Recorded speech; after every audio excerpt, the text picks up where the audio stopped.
The blue is for Onsyde Gaming, their ace. Best damn player, Terran player at least, to ever touch this game. He's Maru. And in the upper right, from Poland, Spirit.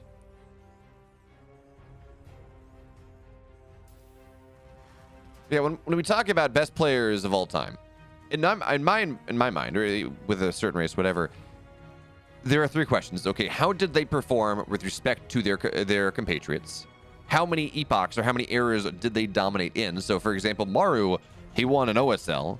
He's won 5 GSLs. He's won a WCS. Like, he has dominated. Maybe not from 2010 onward, from like 2012 onward at the very least. He's been relevant. He's been top tier ever since.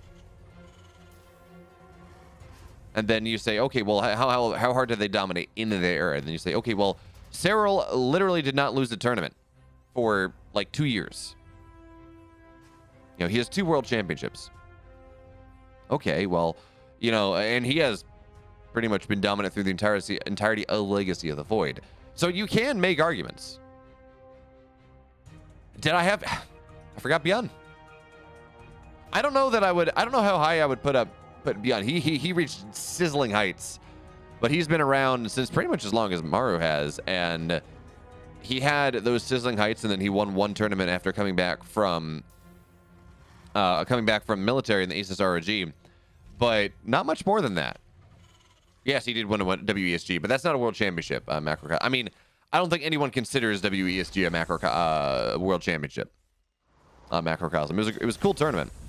It was a great final series, but I don't think anyone, again, considers that a world championship, even if it was a big prize pool. What do we got here? Barracks double gas factor coming in from Maru and Spirit, as we should expect. It's waterfall, so this is not a map you're going to really greed out on. Not really. And, well, you're not going to get too aggressive on it either, because Barracks double gas factory is, well, it defends the aggression pretty damn easily. Or, not very easily, but easily enough. You're generally in a good spot. And honestly, Maru and Spirit, if we're talking about 2 Terrans that want to take this game to the late game, it's Maru and Spirit, without a doubt.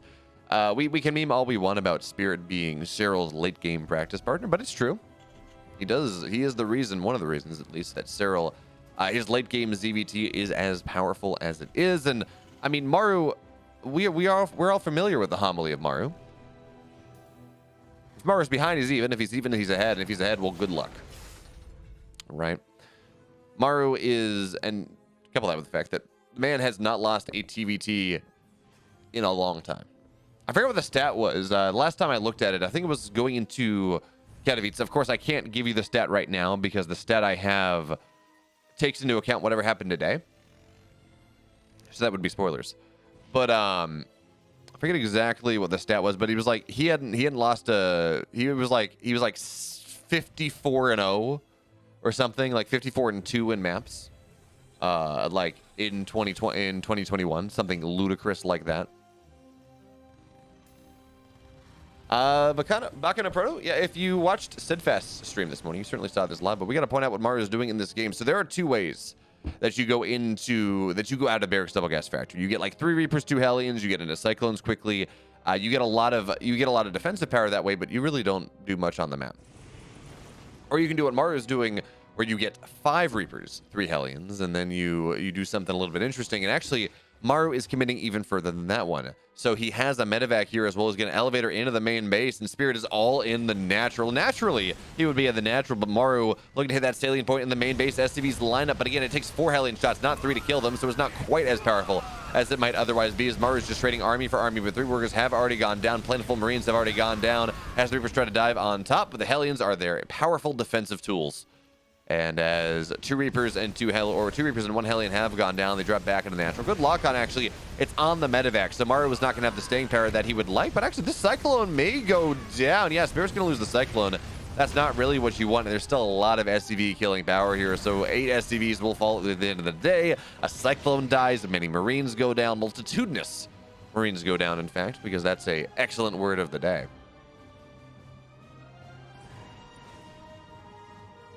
Oh, yeah. Yeah. I remember, what was the, what tournament was the Bunny lost in? Fantasy TYTY fanboy? Was that? It wasn't in Katowice, was it? I feel like I may. Oh, it's GSL. Okay, I was like, it's back in my head makes me think I cast it, but if it was in the GSL, yeah, I didn't cast that. I mean, I wish. Kind of fun to cast the GSL, obviously, but I'm just hoping we get GSL next year. I don't. During the GSL finals, I heard Tastosis were talking about his Margus, the superior lock on there. We're talking about GSL next year, but I don't think I heard an announcement. But of course, I was scrubbing through the VOD just to watch the game, so I don't know. I'm just hoping. But if you do want to make sure that there is GSL next year, at least increase the odds of it, remember that we are doing the Africa TV Champions Cup in the first weekend in November. It's coming up pretty soon now. And that will be on Africa TV / Alpha X SC2, I believe. And I'm just going to say that good metrics on that tournament will not hurt the chances of GSL coming back. That's all I know, you know. Anyway, the Maru will lose a Marine. And that is unfortunate for him. But realistically, Maru is absolutely swimming. He's doing the breaststroke. He's doing the backstroke. He's doing freestyle. He's doing whatever he wants across this game. He's 88. He's 20 supply up. His army's in a decent spot. He doesn't have to worry about taking damage from some sort of weird push from Spirit. Ravens are scary, but Maru is building the Vikings that he needs to defend this. And the big deal, he's up almost 20 workers. The majority of his supply lead is in the worker. There we go. 20 workers is in the worker count at this point, but Spirit is going all in behind this. That second factory on the way as the Cyclone does show forward, and actually the Marines will not knock it down. But it's double starport, 4 Vikings at a time, and this is actually a build that we've seen. Oh, there we go. There's a dead tank. Maru getting a little aggressive. This is a build that Special has been using a lot. Kellizer has been using a lot. In fact, Kellizer has been using with good effect to beat Special. And it is just predicated upon insane air control. You build 4 Vikings at a time. Eventually, you just have insurmountable air control. The Liberators come out. The opposing player gets pushed back and pushed back and pushed back and pushed back. And, well, eventually they get shoved into a corner and then they die. That's the idea. That's the goal. And remember, Spirit's army supply not terrible. He's cut SCVs for this. He is all in. But his army is scary. So we're going to have to see how well Maru will be able to defend this with the 2 Ravens with... I almost tried to press the U button to see how many Vikings there are, but with just the significant amounts of Vikings right now, nothing can exist in the air for Maru right now. In fact, he just wants to preemptively land those Vikings, but the Ravens, they go forward, and they're not going to get all that much done. You got to keep them back as far as possible. And Maru really just needs to stop. He's building medevacs now, and I guess that's something, but the Vikings, again, they one-tap things out of the sky.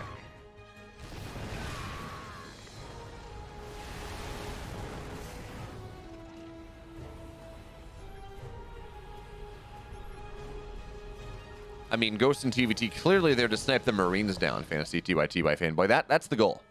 That's how this works.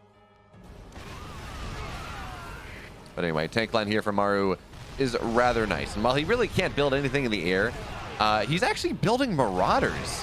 I don't know that Marauders are necessarily the response to this build, but the Vikings are going to land right now. Biostims forward, and a lot of the Vikings do fall, but so too do many of the tanks of Maru.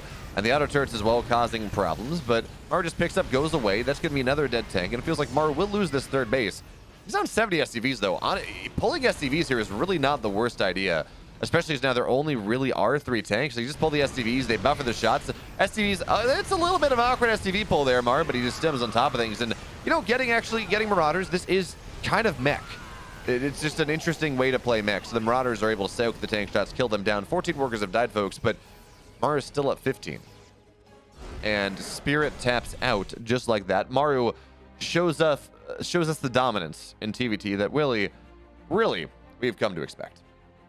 Bottom left, folks, game 2. He's up 1. Best TVT player active. It's Maru.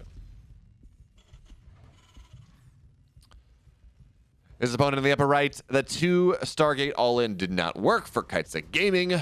It's Spirit.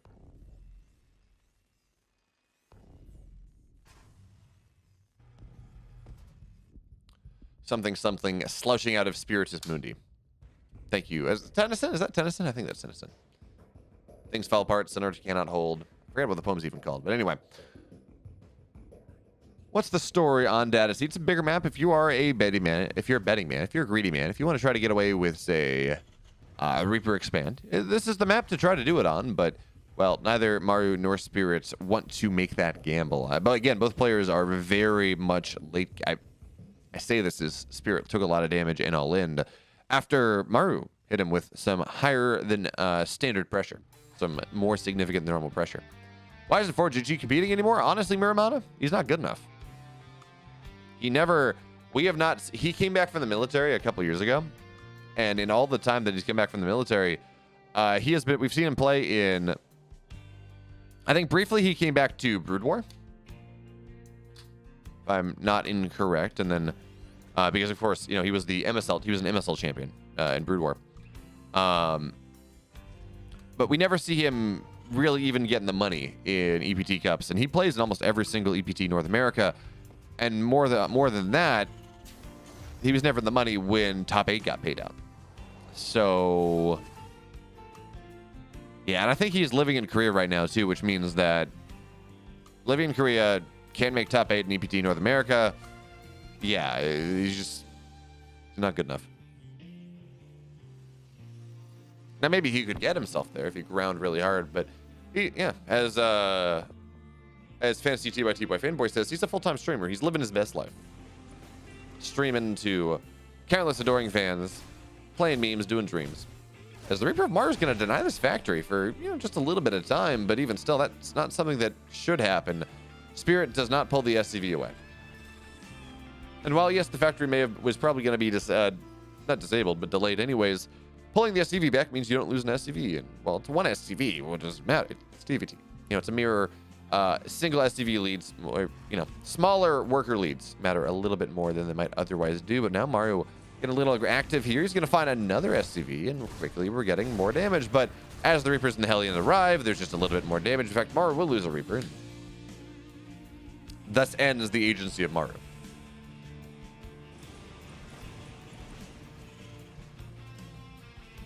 So, pretty much immediately as he loses that Reaper, he goes into a Widowmine behind this, and you may be asking yourself, why the hell would he go for Widowmine and TVT? Well, if you're Vindicta, it's because it's late game Bio versus Mech. Or is that Mech versus Mech? Anyway, but in general, you just get this one Widowmine because it forces damage on any sort of 5 Reaper, 3 Hellion Force, 3 Reaper, 2 Hellion Force. Kills one of them almost certainly, and if the splits aren't quick enough, it does a lot of damage to either unit. So it's just this really strong defensive tool that Maru can use to make sure that he really doesn't take all that much damage as he's now. Ooh. Okay. Mag Field Cyclone push as he picks up, what is that? 4 Marines, 4 Marines, a Hellion, and a Widowmine. Just really a kitchen sink drop coming in from Maru. But I'm paying attention to what's happened from these Cyclones. It's probably going to be, with the fact that it's only single factory, I'm going to assume this is going to be like the 3 Cyclone pressure with Magfield, where you go and you try to lock on tanks, you try to lock on pretty much whatever you can, maybe knock down some structures, and it does become rather problematic as now the Reaper shows up in the main base here. He's going to just get a good scout off, maybe deny mining or delay mining ever so slightly, but here comes the more powerful thing. Widowmine, 4 Marines, and a Hellion trying to find the value that they are looking for. And the Widowmine, well, it's going to be, the good unburrow there from Maru. So he's actually taking a fantastic trade here. Force the unburrow. Widowmine goes off on the Cyclone. That's exactly what you want. Yes, a Widowmine dies. Yes, 2 Marines, I think, go down, but a couple Marines fell on the other side. I think Reapers as well. Raven energy forced into auto turrets that really, you don't want to use that defensively, and then the Cyclone dies as well. So here comes Maru a little bit more. The Marines are getting kept roughly healthy. I mean, never going to be able to do too much as another Marine does fall. But here come the Cyclones of Maru. He's got 1. So that means at the very least he will be able to knock down tech on the edge of the main base of Spirit here. I don't know how much more he's going to be able to get done. There we go. The quick pick off, another Marine is dead. Yes, the Cyclone arrives. At the very least, this supply depot will go down, but ooh, gotta be careful there. You don't want to. Oh, Maru saves. Doesn't take any damage on the Cyclone. Well done. But now we do have the supply depot. It's starting to burn down here just a little bit. And there we go. Good scan on the Cyclone. 1, 2, 3 shot. It's just dead immediately. So second dead Cyclone for Spirit in this game. And here comes the pressure of Maru. 2 Cyclones. He's going to rally, continue to rally things across. We're going to see maybe an auto turret get dropped. It doesn't look like it though. As for right now, Maru just putting a lot of pressure on this mineral line. Oh, okay. That's what it was. Auto turret was dropped on the left side. Raven doesn't really seem to have a lot of energy at the moment as more Marines arrive, and well, with the tank showing up, that really does mean that the Cyclone pressure is done for the most part. Auto turrets in the main base of Maru, but he responds well enough. He loses a couple workers, but that really will be fine as he gets a couple more in exchange, as the third base will be delayed. for Spirit as well. But these Ravens of Spirit are starting to get something done. 5 workers go down, make it 6 because he kind of messes that one up. But Raven falls. Scan. Did Mars have a scan? Well, he doesn't need it, actually. So Raven will fall. 7 SCVs compared to the 4 that Spirit has gotten. So Maru finds himself behind 5 workers into this game. And the pressure he's putting on is pretty significant. And he is going back in this game number 2. He's got double factory on the way behind this one, which is always a little bit of fun. With triple cyclone here, well, this tank's just going to get locked on immediately. But you got to be careful of that second tank shot. So they're going to stay out of range for the moment. And as the Ravens arrive, this tank can get locked on again. You got to be very careful. Auditor gets dropped, though. It looks like that's going to be the name of the game anyways. And tank, well, actually, there are no lock-ons for the moment. The Marines, they just stand their ground. The medevac here keeping them alive for the most part. 7 workers go down, but in the meantime, Maru loses 12. So as good as that was for Maru, you know, getting tanks, getting SCVs, kind of a wash at the end of the day.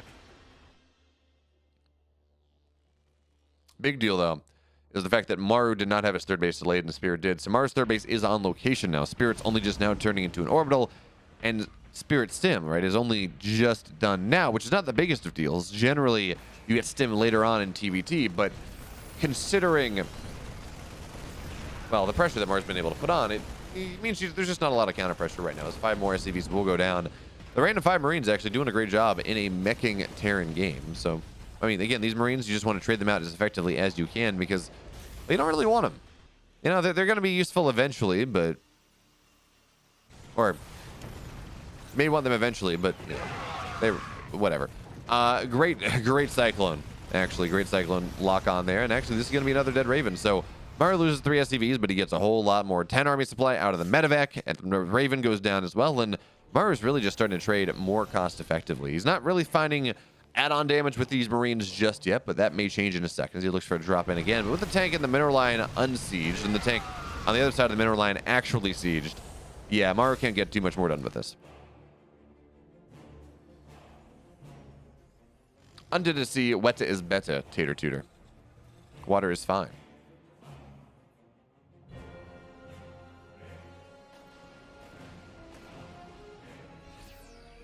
So these Marines, at this point, they are sacrifices. They have served their use, blood for the blood god, as it were.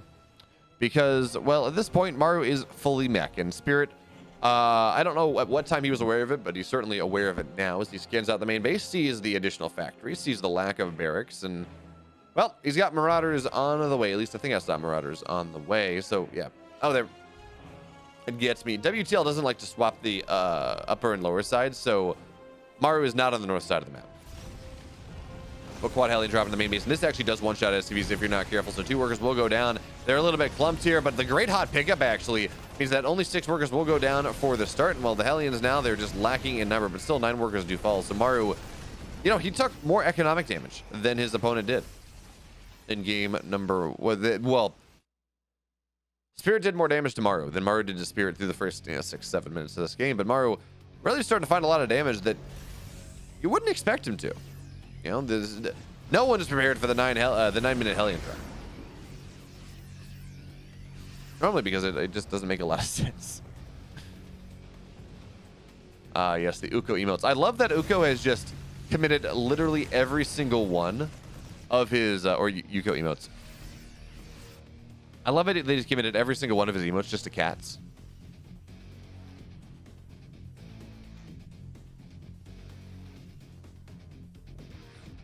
Like, that is an excellent marketing strategy. It's like, you want to spam cats in Twitch? Here, this is what I'll do for you.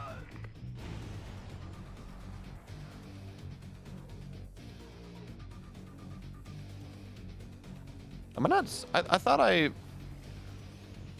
No, unfortunately, I guess I'm no longer... I had a gifted sub to Uko, or to Yuko, but I guess it's no longer... I no longer have it. Big sad. That's fine. So right now he has his 3 bases set up, and he actually has had them for a while. He's on 70 workers, 4th base on the way soon enough. He's got 2-2 for his mech, and even more importantly, Blue Flame is on the way. But actually, I want to talk about this just a little bit because Spirit, and this is actually something we've seen Terran players do more and more. Pretty much whenever their opponent is being defensive or their opponent is going for a composition that doesn't really shoot up super well. Hey, Amos, I'm glad that I have gone. What's that the children say? I've gone from cringe to Chad. There we go. But okay. Maru will find this 5th base, and that's going to go down pretty much immediately. Blue Flame shreds these SCVs. But anyways, talking about the quad orbital setup, eventually you're going to want to get a lot of orbitals over the course of a game as the Hellbat drops go off. So, well, Marauders will respawn, and Maru picks up, and Marauders cannot shoot up, so we're going to get away pretty easily. But anyway, this addition of the 4th orbital on position instead of a planetary, it makes a lot of sense. Maru's army is going to have a lot of tanks. Tanks blow up orbitals rather easily, even doesn't matter. I mean, you repair, they just kind of survive a little bit, then they go down. Tanks don't shoot up, though. And in a game where Maru's going to be running Blue Flame into everything, is actually, that looks like it was a kill, not a cancel on Spirit's 5th base. It makes a lot of sense. Get yourself those extra scans, get yourself those extra mules. So any sort of economic damage you lose by a Hellion run by, you're fine. Now, of course, there's the flip side. There's the other argument that says, well, it's going to be a lot of Hellion run bys. You do want that planetary to keep your mineral line safe. But Spirit's a greedy boy. And he definitely believes in greed above all. So quad orbital, but he did lose the 5th. Cringe to binge? Yeah, you're right. That Tater Tutor, that's much better. But what if you want to binge the cringe? What words rhyme with oh, I don't know. I guess that hinges upon how much you want to whinge. Isn't whinging a term for like whining if you're in the UK?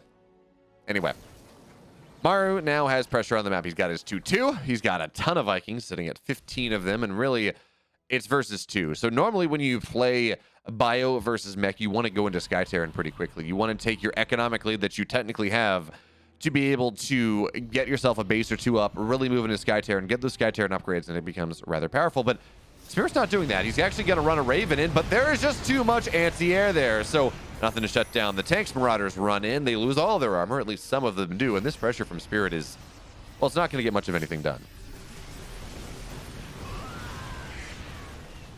So Spirit runs forward. Yes, don't be stingy with the compliments. There we go.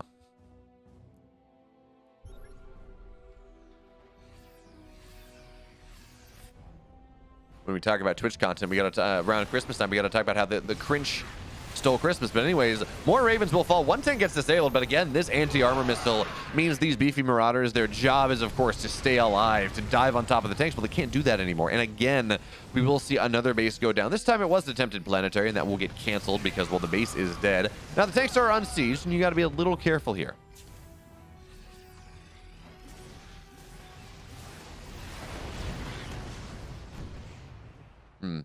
Exactly. So here's the thing, what we're watching here, Fractal Cactal, in that Maru is clearly a fan of Poe. Oh, he's going to lose a couple Thors here. That's unfortunate. The tanks now, they're going to siege up as Marauders try to get on top of things, and this is not a good fight for Maru whatsoever. Yeah, he's got vision, but this is a disaster. We talk about how good Maru's TVT is. Well, he's going to have to find a way to come back in this game because he just lost his entire freaking army, or at least everything that's relevant. The Vikings are going to land, and now this is going to force everything back, but the tanks all go down. The Thors all go down. Maru, he's now down to about 130 supplies, I think the lowest we saw him get, but he did have a bank. And remember, Spirit is only just now getting his 5th base up, so Spirit not building this economic lead that we would think. And in fact, his resupply is not that much faster than Maru's, to be totally honest. The Viking landing actually did make a significant difference.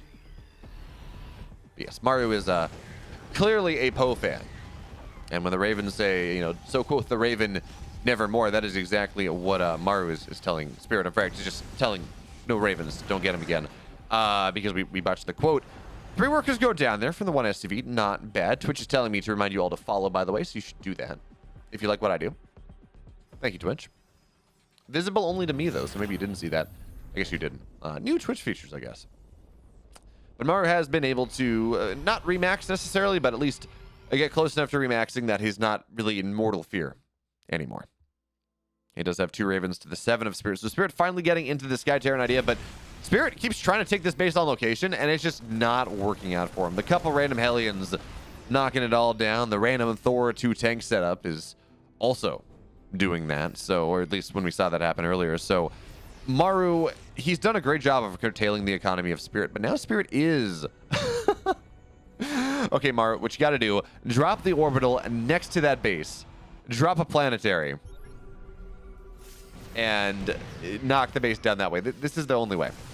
This is the way indeed. But a little bit of a run by from Spirit shows up, and Spirit is starting to really take over the map. He's got the upper 2 left bases. He's trying to take the bottom right as well, and that means he's actively stealing a base from the meching Terran, which, when we talk about TVZ mech, that's what the Zerg wants to do. When we talk about this even here, it's even more important as the Vikings run forward. There's just nothing in the air, so the Ravens not super useful. Every time they take a fight, they do go down, but Maru, well, who was talking about ghosts? Who was complaining about ghosts? We got ghosts here, and you know what? I think it's because it is October 22nd. It is 9 days from Halloween.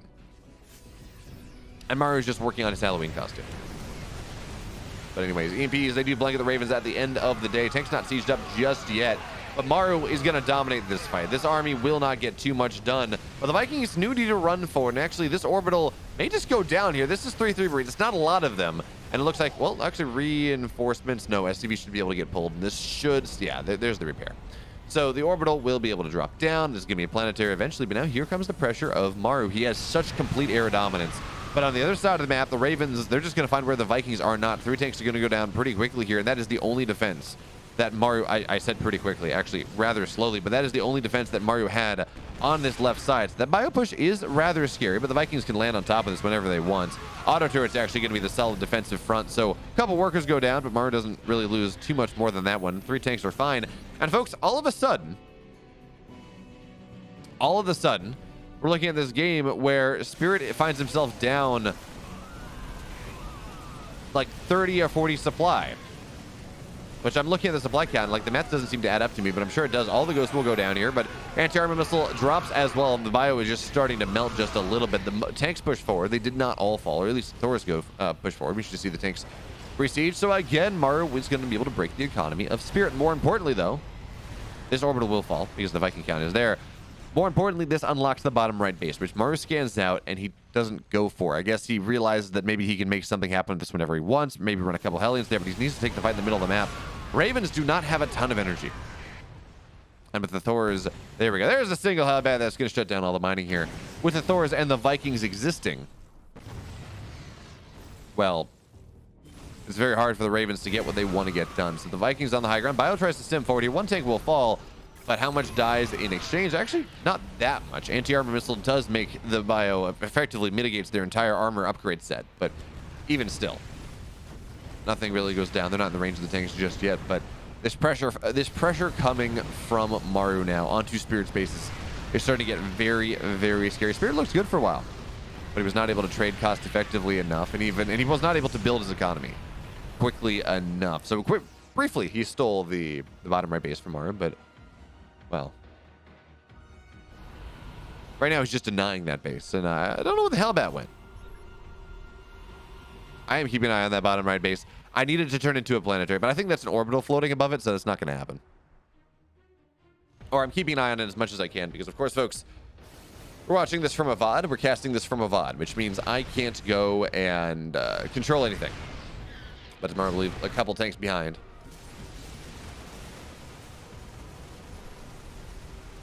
Well, clearly, whether they're...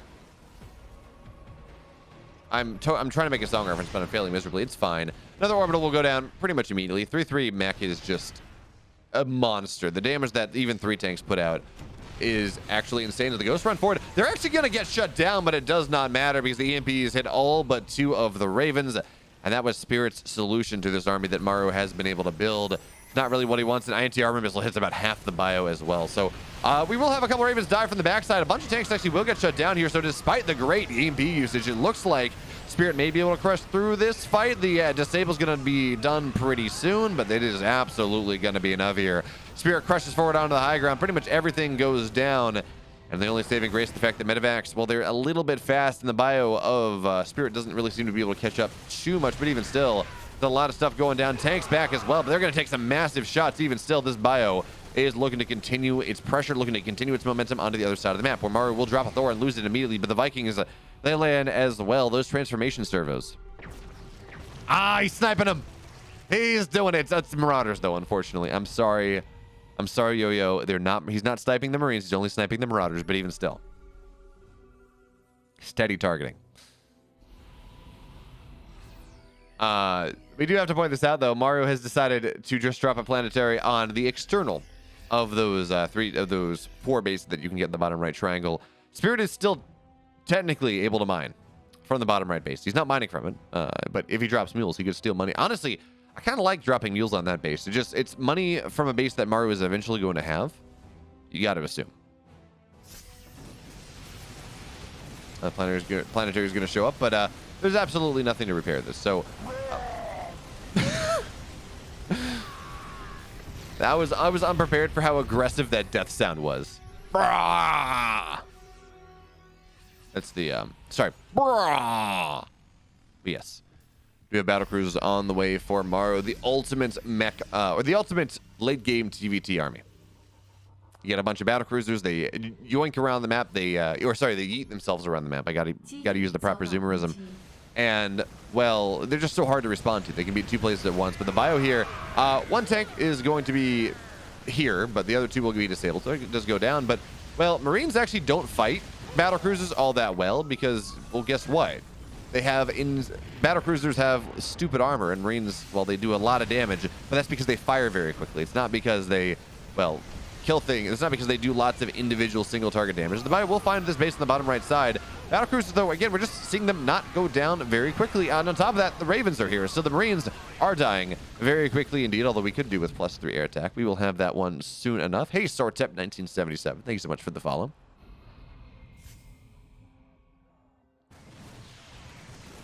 You know what? Spirit is actually, his supply is telling one story, but the amount of pressure he's been able to put on the map in the last minute or so, knocking down, what was this, 3 or 4 command centers? Yes, 3 Hellbats did kill that base macrocosm. It was one of those things where, like, yeah, it's kind of funny, but there were more important things happening. Maru, he 2-0s. I don't think anyone's too surprised by this one. But honestly, more power to Spirit. He killed, I think, 3 or 4 bases in the last minute or so as Maru. He tried to catch Maru in that transition, but unfortunately, not enough of one. But folks, this just means we get to move into Solar versus Reynor coming up next. In the upper right, folks, in the blue, the new signing of Onsyde Gaming, he is Solar.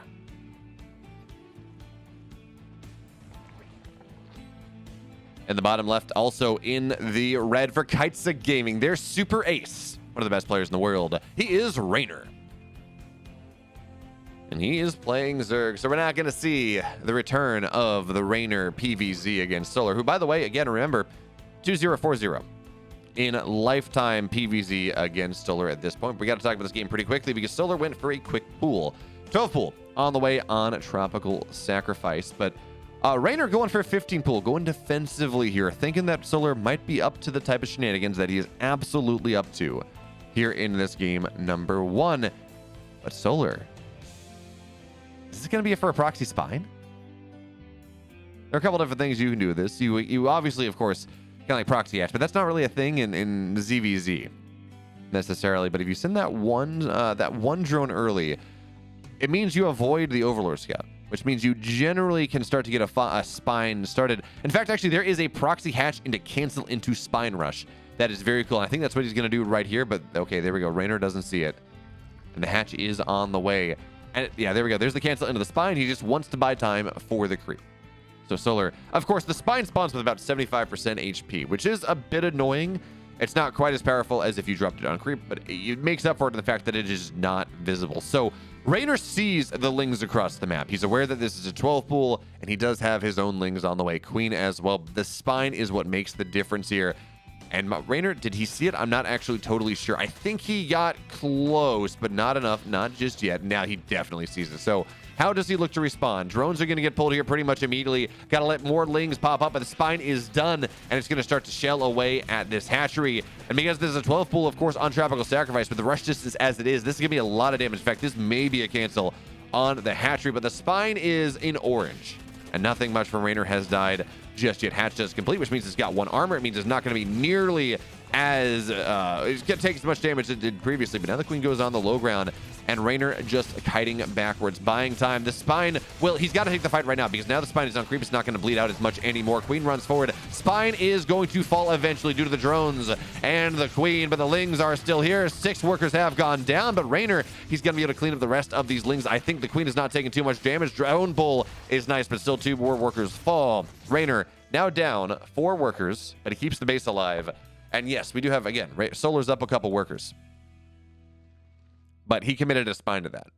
That's the equivalent of between the... It's like the equivalent of 4 workers, really. So Reynor, I think he's okay. It's not the best position for him to be in, certainly, but he's not dead. He's not miles and miles behind. He did not lose the natural, which is what that push is designed to do. And while losing 8 workers is suboptimal, we'll give him a little bit of the benefit of the doubt here because, again, that Spine is very expensive in the early game. So now Maru, or not Maru, now Reynor trying to get on top of these Lings, on top of the Queen. He will not get any of the Lings of Solar, and he's not going to get the Queen either, but he will dive into the main base with a couple Lings looking for the scout, and he will see that, yes, there's 3-3 on gas, so this is not a gasless out of the 12 pool, which is the most common opener. You go 12 pool, you go gasless, then you go into Roach play. Instead, Solar is going to be able to get his Ling speeds. Not quite as fast as Reynor's, but he will be able to move into Ling speed behind this. BV Jam, yeah, no, Neeb Spirit would be a lot of fun. How's it going, Cyberjohn?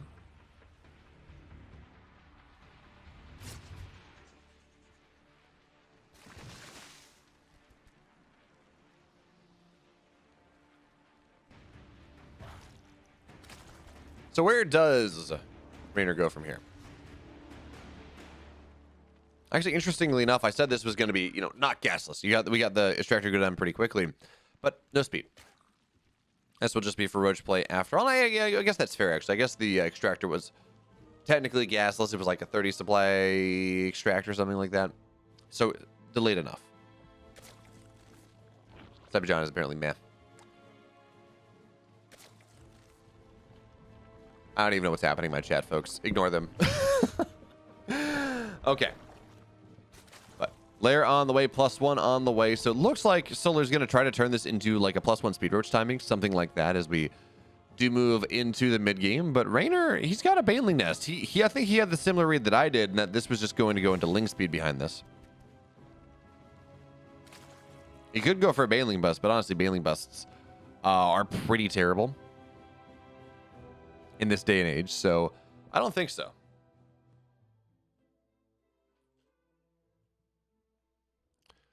But of course, the big deal, Reynor does have his 3rd base, and Solar's only just now getting his 3rd base on the way. And this actually is not going to get scouted by Reynor. He has the Overlord in the position to make sure that he can, quote-unquote, scout it. I mean, that's what he's looking for, but he's not going to find it. Hey, sometimes it's fun. Look, as long as people are talking chat. Oh, wait, really, BK Rack? I will push a notification then, because I guess the bot decided it doesn't like me.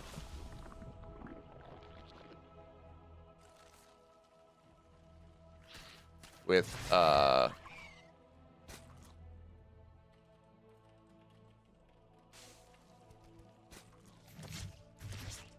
we go. I made a live notification on Discord now, and like, yeah, I don't know. I guess the bot just decided it hates me, but that's fine. Reynor is now in a pretty decent spot. He's up about 9 workers, but you always got to be worried, right? Because +1 speed just about done. Solar is not building more drone series, building more overlords because he needs to open the supply cap. In fact, he's pretty supply blocked right now, but he's just pumping roaches out of these 2 hatcheries, soon to be 3 hatcheries. And really, when we look at this 3rd base that Solar has made, it's a macro hatch. It is to just give him that extra larva to power the 42 drone +1 speed roach all in that will be happening. So now Reynor is dropping spines. He is in panic mode. He is scared. And Tropical Sacrifice, as big of a map as it is, the 3rd base to 3rd base rush distance is very, very short. So the roach is just going to dive in here. And Reynor feels like he may have overdroned it just a little bit too hard. It's a 30 workers or a 30 army supply lead for Solar at this point. The Queens are now going to go down. Again, +1 versus +0. So there really is no saving grace for Reynor here in this game number 1. The initial all-in, it put Reynor on the back foot, but certainly gave him a playable game. But this... Sorry, the initial pressure, not the initial all-in. But this all-in, this timing coming in from Solar in game number 1 is more than enough. And that does mean that Solar takes game number 1 here in this series. And people were telling me in the Discord But anyways, Napier left folks in the blue. Up 1 now, looking for a pretty quick 4-0 against Kaizi. He's Solar. Bottom right, in the red, looking to start a comeback for Kaizi. His name is Reynor. Most talented StarCraft player to ever touch this game. And I don't think that's too much of a controversial opinion. Are we watching the replay of a replay? Kuzik, these games were played... I mean, maybe. I don't know. But yeah, if you're asking about WTL in general, these games were played this morning. But I'm casting them live off replay for a time zone that actually fits the North American audience.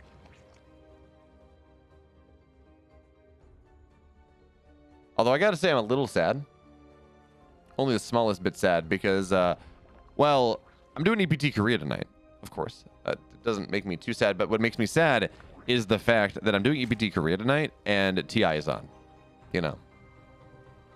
And StarCraft is my biggest love, but I do enjoy TI. And we've had some insane games, but I won't be able to watch too much of it. I'll have to watch all of them off of the recap videos because, you know, EPT Korea starts at 11. And this broadcast normally goes right up until that point, which means, you know, sad bail.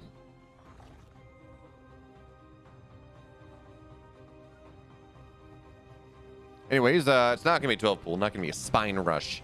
No dirty tricks from Solar in this game number 2 as we are on Cosmic. It's a map that, again, this is just kind of the story. I mean, Cosmic, actually, their rush distance, Cosmic's rush distance isn't really all that bad, but this is kind of the story of the big maps in this map pool, and that their third to third, or their natural to natural rush distance is actually, as big as they are, they're not that long.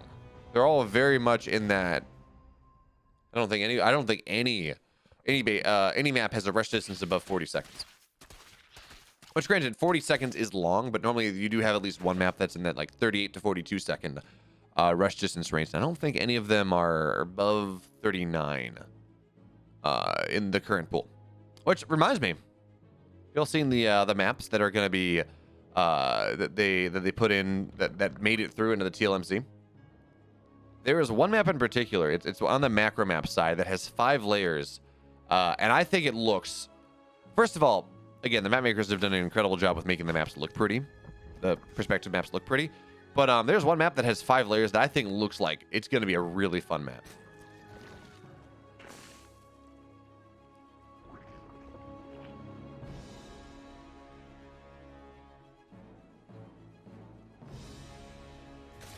It does a lot to provide aggressive players with high ground advantages instead of the other way around. So normally the problem with like 4-layer maps, and again, we've never had a 5-layer map, is the fact that it, oh, by the way, Solar going for +1 carapace timing.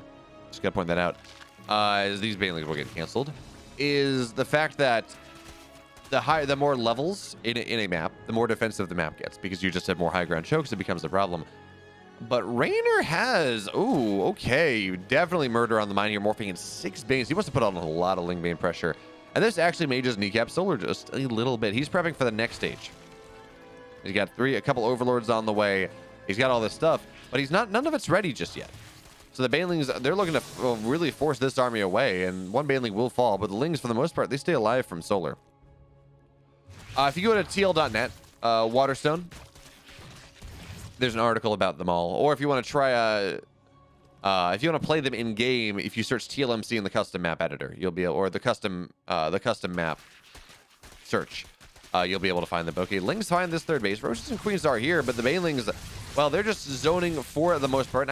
Yeah, they're just gonna commit on this, I think. Zoning actually the Lings out. There we go. And Reynor for really minimal commitment, 6 Banes. Really, that's about it. He just goes and kills the third base, which means Solar is 100% all in. As again, the Banelings will start to fall here, but Carapace is not yet done, so the Lings are actually going to find the Roaches before Carapace, and they're going to get a very good surround. Now, the Banelings are dead, which does mean that the Lings of Solar can actually fight. So you do have to worry about that, but 26 more Lings are on the way. And Reynor, honestly, he just needs to make sure he doesn't die in the game as gravy for him at this point. He's got 8 workers, he has the third base, he has that much more production. So as long as he's able to hold, we see a bunch of more Banelings morphing in, we see more and more Lings on the way, Roach Warren on the way soon enough.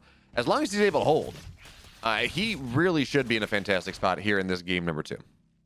Which he needs to do, because again, remember, he needs to win, and then Time needs to win 2-0.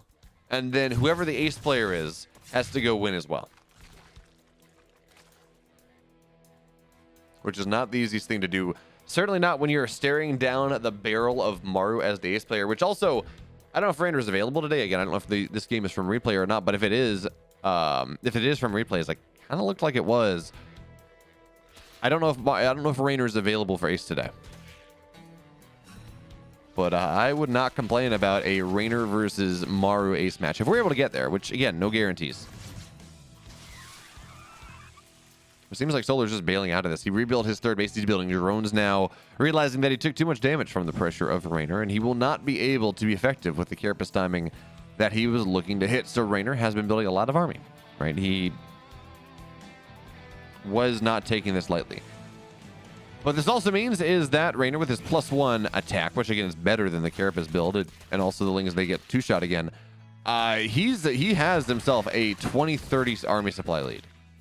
This push that's going to be coming, I think we're just going to see a big push coming out of Reynor. He's not building workers anymore, just more Lings, more roaches. And Solar's looking for, this is horrendous for Solar. This is so bad. He's going for a Muta transition, which means he's maybe going to start banking some money. Certainly, that's 200 down the drain. That is not roaches. That's not Raptors. That is not Banes. In fact, the spine, the Spire, I think, gets canceled. Instead, there's just going to be a spine going down, but it feels like it's just a little too late for Solar. Supplies are pretty even, but it is a 30 army supply lead for Reynor here in this game number 2. Ling's going to get on top of the spine immediately. And the Roaches, of course, they're going to be a little bit tankier than they might otherwise be, but Ling's just getting this around, and Banelings are going to try to come crashing on top, just spreading their damage as much as they can, or actually, no, just rolling into the main, or the natural, trying to find as much damage as possible. As the Queens, now they start to fall. And game 1 was the game of Solar building too much army for Reynor to deal with. Now game 2 is just very much the opposite. 16 workers will fall. Roach speed denied. Not going to happen. And Solar's kind of dead, folks. Reynor got great damage. We really with a minimal commitment. Just that the Bane's zoning everything out, and the Roaches were not ready yet. So, he got great damage to kill the third base. That meant that Reynor was able to build army instead of economy. Behind that, he had just so much more production for so long. And we look at this and you say, oh, maybe Solar has an opportunity to make the hold happen. He doesn't. The upgrade is nice, the 1-1 versus 1-0, but the only reason that Solar is still in this game is rally distance, is the defender's advantage.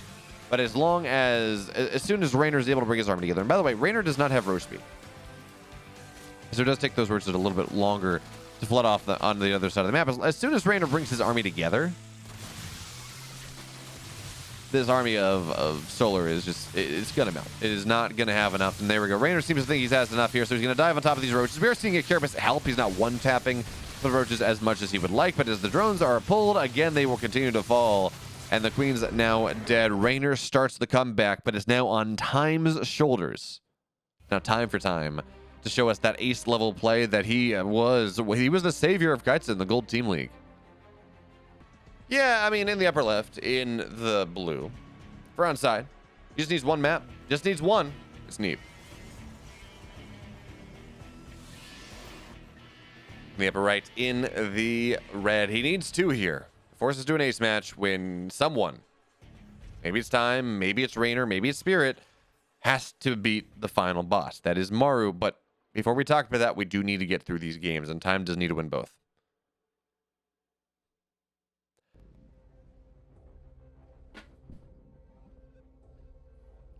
But yeah, Marty v. Buren, it was a 2-0. Neeb, or not Neeb, Spirit did put up some defense. He played fairly well, but Maru is Maru, and TVT, Maru VT is his own thing. Well, I think we think of a lot of these players as older Jafar. Maru is like 25 maybe. He's not old. I don't even think he's 25. How old is Maru?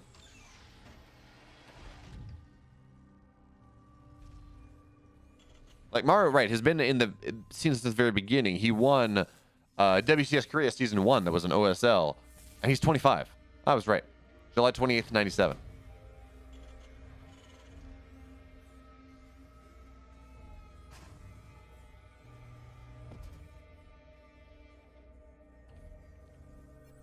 Reynor is Oh, I need to change this. Time v.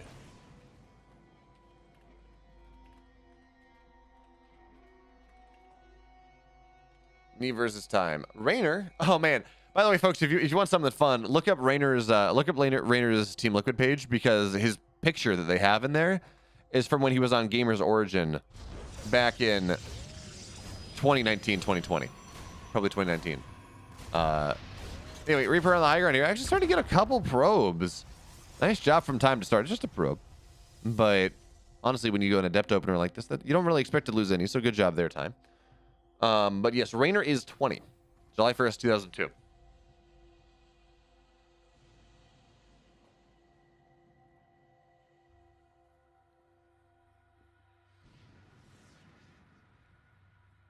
Okay, 2 Reapers here versus a single Adept. And if you're smart about it, the Reapers can win the fight with the Adepts, but really it's just a matter of taking the fight, running away until you heal, taking the fight, running away again. But Reapers dive in. They're going to get 3 workers here.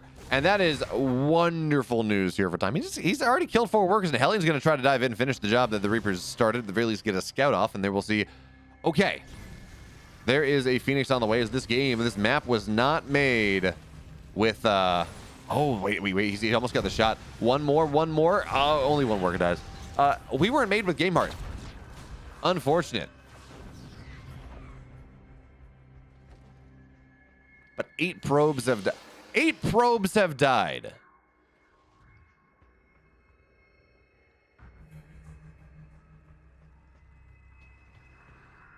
Oh, yeah, same. Bivjam. Anyone who was watching StarCraft and Heart of the Swarm was around for that. I will never get over the fact that I swear this was just an intentional marketing ploy by Blizzard when StarCraft was much more popular. They had Heart of the Swarm, and they had Heroes of the Storm.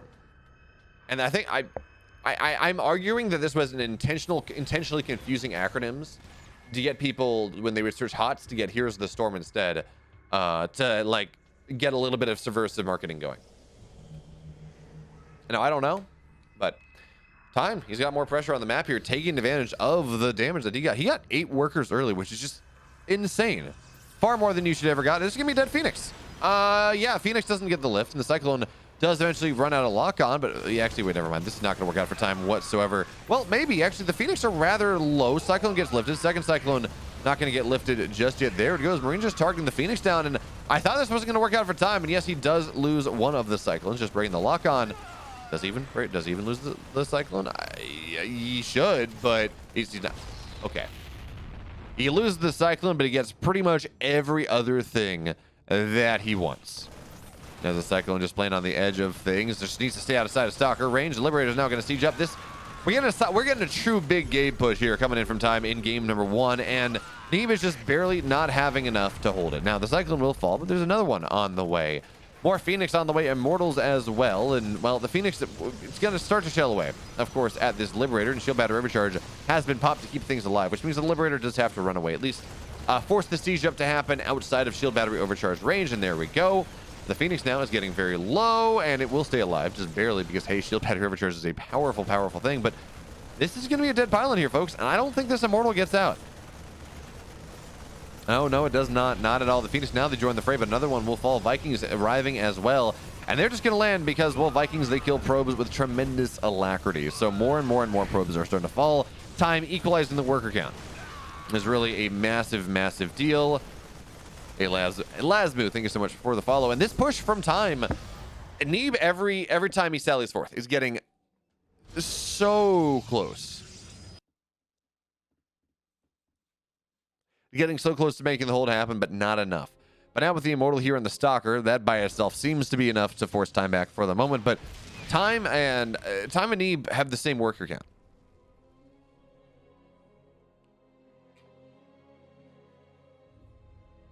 I mean, Blue Lizard, that would be an argument against, because the Black Panther comics have been around for a while.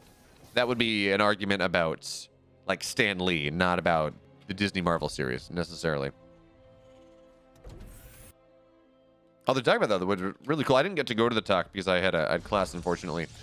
But one of the, what's his name? One of the founders of the Black Panther party gave a talk on campus like 2 weeks ago. which would I'm sure was a really interesting talk, but again, couldn't be there. Last minute, I think if I didn't say that, thank you so much for the follow. Who's Sally? Did I say something about Sally, Marty V. Bjorn, or are you just making a meme that I'm whiffing on? But look, talk about this game for a second. Neeb's going +1 air. He really is going to commit to this Phoenix play, and Neeb is one of those Terrans that does enjoy his carriers if he's allowed to get there, which, by the way, second Stargate on the way, but this is going to be 2 Stargate Phoenix. There is no fleet beacon. Now, this may eventually, of course, be for carrier play, but for right now, again, no fleet beacon. So 2 Phoenix popping out at a time. Not for time, though. Yeah, that's true, Blue Lizard. That's fair. I would think that would be more of an homage rather than a, I don't know, though.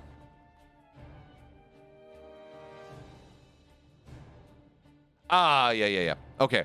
Yeah, even though we're not on delay right now, that's the problem, right? You go and you say something, and then chat makes a joke, and you're like, I have no idea what I said 2 seconds ago.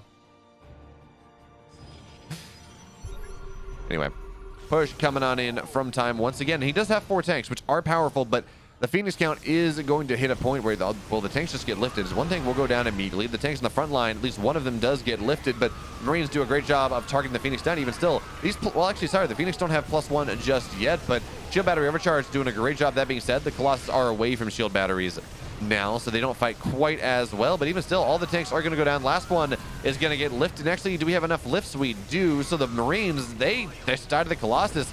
And what a great hold from Neeb. The tank does not get another shot off. Both Colossus get low, but they're not dead. And now, yes, Neeb does lose Phoenixes. But that was an expensive push coming in from time. At the end of the day, Neeb lost a couple Phoenix and a couple Zealous. Really, that was it. But the push comes in once again. And with a Disruptor here on the field now, it's actually Disruptors deal with tanks very well indeed. But the Bio's trying to stem on top of this, and there's nothing to buffer for this. Disruptor shot goes off, and the hot pickup is beautiful. But these medevacs are very, very low even still. Now the Colossus is starting to fall. Nothing to defend it. Not really. Probes are going to get pulled. The Phoenix, they don't have enough numbers to deal with this army that Time has at the moment. We're just not ready.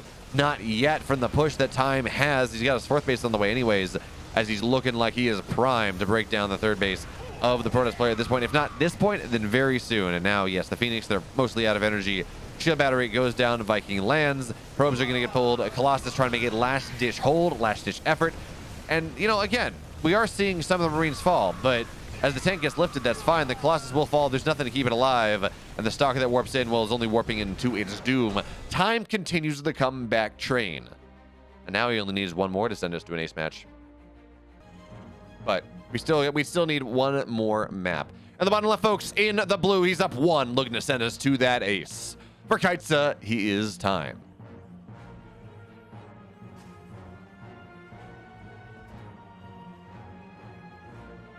His opponent in the upper right. Again, he needs 1 map to secure Onsyde the victory. He is Neeb. Hey, Anagark, thanks so much for the follow. And yes, Macrocosm, I'm saying you should not believe everything you read on the internet.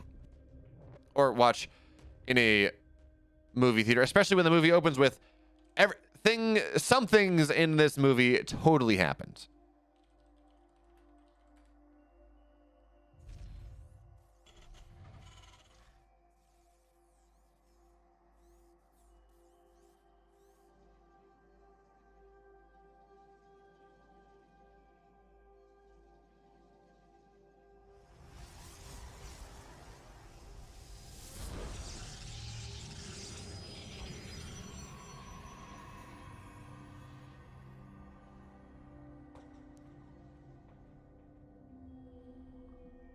But yeah, yeah, I'm aware of the Blue Lizard that actually happened, which is kind of crazy.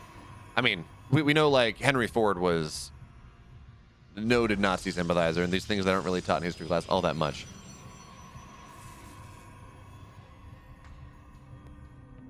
Yeah. So that much at least when we talk about Amsterdam, they use different names, but that much at least is true. They did try to get a decorated war hero to help them overthrow the president. But we have Time. We got to talk about this game a little bit, because Time is really pulling some things we generally see Clem do, and he's the only one that does this. He blocked the natural with an eBay. And now he's bunkering up the third base as he rallies Marines across. But this SCV, it's got to be in a better spot. He really lost the RNG battle for the moment. So the SCV is going to fall, which means this bunker will not complete. And as the Adept arrives, well, it's just going to be a dead Marine.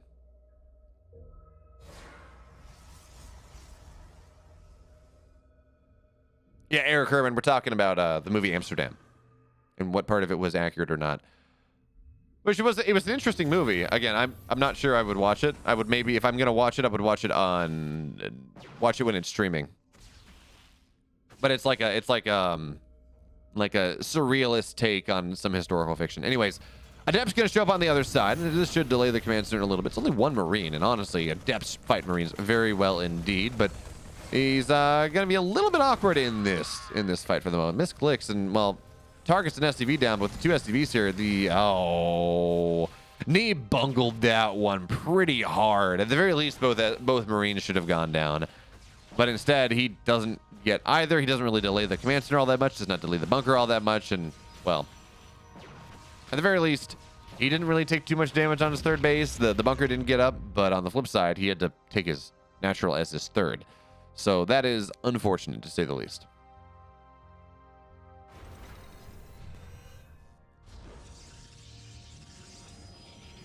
Well, Amsterdam, the only reason it's called Amsterdam is because the characters in the movie, they met in Amsterdam. Now the Hellions are going to run in just a little bit more. One stock on the high ground, but there is nothing else to defend this one. 4 Hellions in the middle line. The pull is not perfect, not just yet. So 4 workers die. The Hellions are still very healthy here. Make it 6, make it 7, make it even more. Is it going to be 9? It will be, and it looks like 9 shall be the final number. But this was not Hellion drops. This was no proxy. This was just Hellions running into the main base and Neeb not being prepared. So this is around the damage you want to get if it is more committed. If you want to proxy a starport at the very least. As that did not happen, time is up 3 workers on Neeb. Time is miles ahead here into this game number 2. Binti, thank you so much for the follow. I'm glad you're here. Yeah, it's weird, Kuzik. It's many things. It's a bit of a romance movie. It's a bit of a comedy. It's a bit of a thriller. It's a bit of historical fiction. A bit of social commentary. It's if I was to just, I read a review of it that I really enjoyed that said it pretty much, it's the type of mistake only talented people can make. It's the type of bad movie that only talented people can make. It was over ambitious to a fault, and it didn't really land anything that it was supposed to be doing. But Neeb behind this, he is going for charge, understanding that his economy is really a double plus and good. He's going to try to blink in the main base here, and there we go. But it's only 4 Stalkers, though, and a tank is well positioned. So we'll delay a barracks just a little bit. But, well, Stalkers, they have to run away. Do they have blink on cooldown? Now they do, so they're going to blink out. And, well, at the very least, a couple of Marines will fall. But Neeb wanted more than 1 worker. And he will not find any more than 1 worker. So time, he's got +1 on the way. Stim, actually, getting pretty close to being done. We're going to have combat shields behind this. It is your classic 3-1-1. Yeah, it's a good in-flight movie or something, or movie to watch late at night with a glass of wine, or your mind-altering substance of choice, I guess. I of course do not condone any mind-altering substance that is illegal in your jurisdiction or municipality. But anyway. War Prism now on the way from Neeb as he's got his charge just about done. All the gateways finishing up. So Neeb may want to try to break time here. I don't know that he's going to be able to. In fact, I don't think he should try to break time here. But he may try. And remember, time is fighting for that ace match status. And even if Kaizi does lose ace match, by bringing it to ace match, that means they get 1 point on the board. And it means that at bare maximum, they go -1 in map score off of this week. So the difference between going 4-2 and 4-3 is actually seismic in terms of how you stand in the game state. But right now, double drop going out from time right here. In fact, he unloads. I was going to say he was going to try to flank whatever army Neeb had, but Neeb didn't really have anything. So time just getting active on the map with this. War Prism, a couple Zealots are actually waiting. Yeah, so that's what it is. I'm sorry. I talked about this as if time wanted or Neeb wanted to get aggressive, but really it's just War Prism with 4 Zealots into the main base. Well, actually, he spends an entire warp in right there, which means, oh no, time lost to medevac, but luckily the units were not in it, so at the very least it's -2 army supply, not like -10. The Widow Mines, oh, well positioned here, but there's still not a lot of stuff coming out of Neeb's production or of Time's production at the moment, so a bunch of SCVs will go down, but they're clogging a choke here, and Time now, with the force fields, cannot quite find his way into the main base, or the third base of Neeb just yet, but still, not too many worker damage, not too much worker damage from Neeb at the moment, and now this bio, this stimmed bio with +1, with combat shields, this massive army, is not going to be something that Neeb will be able to fight super easily. The Zealots get fished forward. Now the tanks, they're going to be able to knock them down. In fact, actually, no, it's the bio that's killing the Zealots. Tanks targeting down the more expensive things. The Sentries, the Immortals, and all the Stalkers. And in fact, we're really just everything in this game. Zealots will warp in, and that really, forced this army back. But everything just died, or just about everything. War Prism's still alive, of course, but the Immortal died. All the Zealots died. All the Stalkers died. That was not what Neeb was looking for. He wanted to be able to smash this army. As Widow Mines are going to try to get triggered here. Look at these. Oh, this is a bit fancy, and it will be an unburrow. So we see the Widow Mine, unburrow, reburrow. Neeb is trying to put the Widow Mine in, or put the Zealots in the mineral line, so the Widow Mines trigger off of that and then get some worker damage that they might otherwise not be able to find. But at this point, Time has it all locked down. He didn't get any worker damage there, but he wiped out the entire army of Neeb. And now he's got his third base on the way. He's only down 7 workers. Triple mules. A wonderful thing. The one thing he is missing for us is that armory, is that second eBay is getting 1-1. But a Zealot will arrive, and actually this is a position where you could warp in, but the army of Time is in a decent enough position to respond to this. And honestly, I know Time is building a lot of medevacs because you want medevacs here in this game. Actually lost a couple from the initial push, and that is one of the biggest Artosis pylons I've seen in a while. 4 gateways depowered, and the Tasteless pylon, well, it's going to depower the rest of them. So absolutely, there's maybe 1 gateway in the natural that I'm not aware of, but it doesn't look like there's any reinforcement ability from Neeb at this point. The recall is not going to matter. Widow Mines, they burrow up on top of everything, and the splits are just not good enough. Time is absolutely laying in. He is dominating Neeb in this game number 2, and honestly dominating Neeb in this series.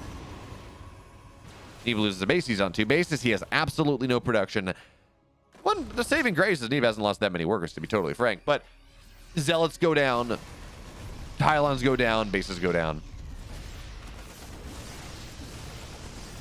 Yes, Grape Dactyl, Time is very good.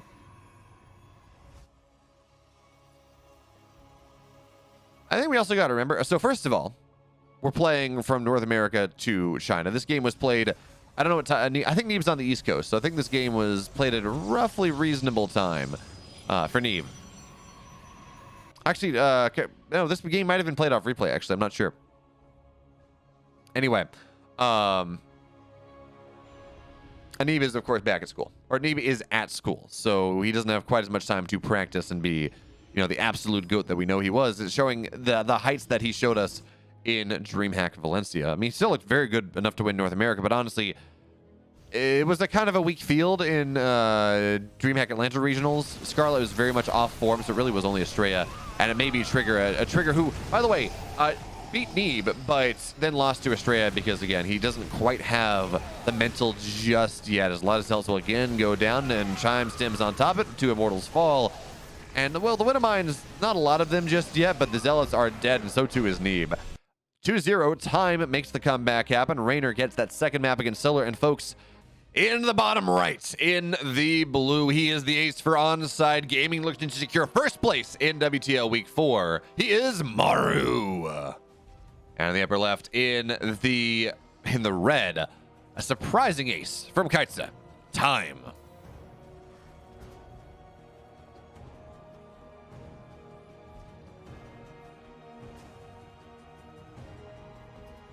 So what I'm hearing is, Jafar, we need to find some way to make our prune juice jokes fit it some way into this broadcast. I don't know how we're gonna do it.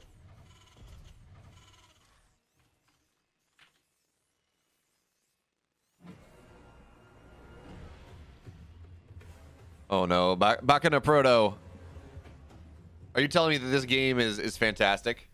I'm looking forward to it then. I do know Onsyde tweeted about how their series was a banger, and honestly, kind of been back at, like, we haven't had great games. We've had some good games. but we haven't had insane games, so we're excited to see what's going to happen here. We do have Maru opening double Barracks Reaper in game number 1. Now, if you're Thermal, you're putting that second barracks on the other side of the map. You're practicing one home and one abroad. But Moondance is a 31-second rush distance map. It is actually the shortest map in the pool. So you might as well be practicing by building your barracks in your main base, and then you don't have to float them back, so it's a little less committal, and it works out pretty easily. It works out pretty nicely.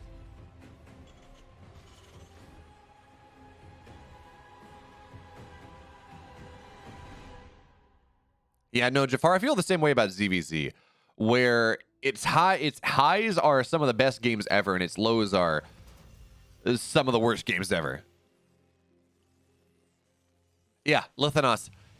Moondance is a 31-second rush distance natural to natural. But it doesn't feel like that at all. Okay, so what do we have here in this game time? Going, actually, pretty quick expand. Was that Barracks double? Yeah, no, this is a Reaper expand. Okay. Coming in from time in this game and stuff. All the times to be greedy. It's against a double Barracks, not proxy, but a double Barracks Reaper play.